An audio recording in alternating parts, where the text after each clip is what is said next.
Presenting the report, Calculated Repression, Correlation between Stigmatization and Politically Motivated Arbitrary Detentions in Venezuela.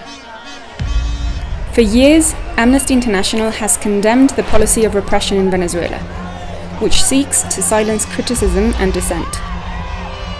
There is a narrative of criminalization in which criticism of the government or any action that is perceived as contrary is rejected, censored, and attacked. This is stigmatization of dissent. In the report Calculated Repression, we see how these attacks, spread by government-connected media, are coordinated with the arbitrary detention of hundreds of people for political reasons. We cross-reference the databases of acts of stigmatization and arbitrary detentions and found correlations between these two tools of repression.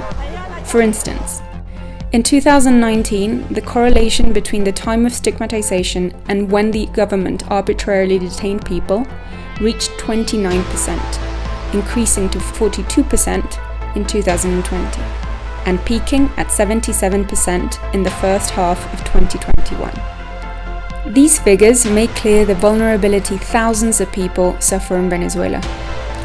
3 out of 4 times the media spreads an act of stigmatization, arbitrary detentions occur within a few days.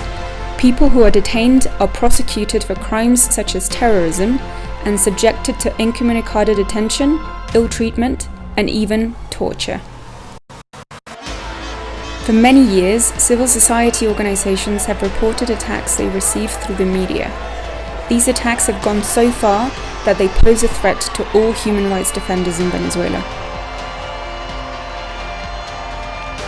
The calculated relationship between the discriminatory narrative and the human rights violations indicates the existence of a repressive plan that is systematic and widespread, operated by the highest levels of Venezuelan government, who should therefore be investigated for their possible criminal responsibility in these events. Crimes against humanity cannot go unpunished. Justice for Venezuela.